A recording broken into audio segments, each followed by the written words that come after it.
ছেলেকে আনতো, ছেলেকে না আনলে আমরা মার্ডার করে দিব। 1 কোটি টাকা দিতে হবে। কোথায় আপনার ছেলে? আমার ছেলেরা বাইরে আছে, 4 তারিখ থেকে বাইরে আছে। দুর্গাপুরের ব্যানাচিতি নতুন পল্লীতে গভীর রাতে একটি বাড়িতে হামলা ও ভাঙচুরের অভিযোগ ঘিরে চাঞ্চল্য ছড়িয়েছে। আক্রান্ত পরিবারের দাবি, একদল দুষ্কৃতী জালনার কাঁচ ভেঙে প্রাণনাশের হুমকি দেয়। বাড়ির বাইরে গুলির খোলও পড়ে থাকতে দেখা যায় বলে অভিযোগ। পরিবারের দাবি, ভোটের ফল প্রকাশের পরে গত 2 মাসে এটি তাদের বাড়িতে পঞ্চম হামলা। পাশাপাশি বিপুল অঙ্কের টাকা চাঁদা দাবি করা হয়েছে এবং টাকা না দিলে 2 ছেলেকে খুনের হুমকিও দেওয়া হয়েছে বলে অভিযোগ। ঘটনার জেরে চরম আতঙ্কে রয়েছে পরিবারের সদস্যরা। ঘটনার তদন্ত শুরু করেছে পুলিশ। বিজেপির দাবি, ফল প্রকাশের পরে কিছু লোক তৃণমূল থেকে হঠাৎ বিজেপিতে যোগ দিয়ে এই সব অপকর্ম করছে। পুলিশ ব্যবস্থা নেবে। গতকাল রাত 1টার সময় আমরা ঘুমাচ্ছি, এসে দেখি দম দম দম দম ওই হাতুড়ি নিয়েছে, বেলচা নিয়েছে, রড নিয়েছে, সব নিয়ে ওইখানে দম দম দম দম পিটাচ্ছে। তা আমরা এই গেটটা খুলে এখানে এলাম।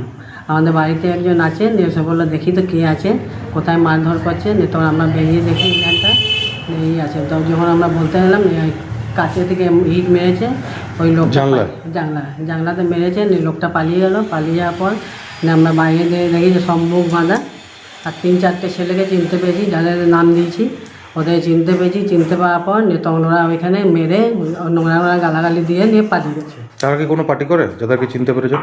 হ্যাঁ, ওরা তো ওই আগে এই ছিল, তৃণমূল ছিল। এখন কি হয়েছে? এখন বিজেপি হয়। 4 তারিখ পর থেকে বিজেপি হয়ে গেছে। গেরুয়া বাসন সব আবির সবাই মেখে বলছে আমরা বিজেপি হয়ে গেছি। আপনাদেরকে মানে হামলা করলো কেন? ওই ছেলেগুলাই করলো। কেন করলো? যে টিএমসি করতো সে বিজেপি। আপনার ছেলে কোনো পার্টি করে? আপনারা কোনো পার্টি করেন? ওই টিএমসি পার্টি। আচ্ছা, তৃণমূল করতেন। এখন বলছে তোর ছেলেকে আন, তোর ছেলেকে না আনলে আমরা মার্ডার করে দিব। 1 কোটি টাকা দিতে হবে। কোথায় আপনার ছেলে? আমার ছেলেরা বাইরে আছে, 4 তারিখ থেকে। বাইরে আছে 4 তারিখ থেকে, মানে ঘরে ঢুকতে পারছেন না? আতঙ্কে আছেন? বলছে মার্ডার করে দিবা যদি এলে।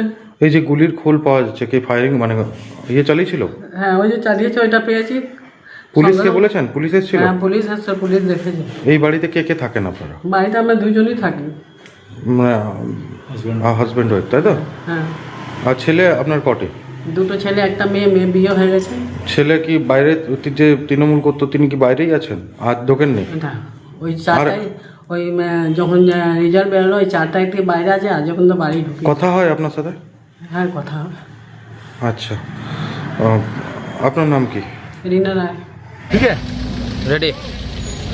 এই কিছু হঠাৎ তৃণমূল 4 তারিখের পরে আমরা দেখতে পাচ্ছি, আর এই সব ঘটনা তারাই ঘটাচ্ছে এবং পার্টিকে কালিমা লিপ্ত করার চেষ্টা করছে।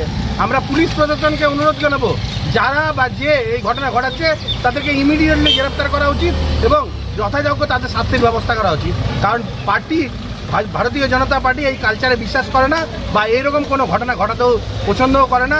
পার্টির নেতৃত্বরাও এই বিষয়ে অলরেডি বলে দিয়েছে, আমাদের রাজ্য সভাপতিও পরিষ্কারভাবে জানিয়ে দিয়েছে যে বা যারা এরকম ঘটনা ঘটাবে তারা তার নিজের ব্যক্তিগত স্বার্থ চরিতার্থ করার জন্য করছে, পার্টির এর সঙ্গে কোনো সম্পর্ক নেই।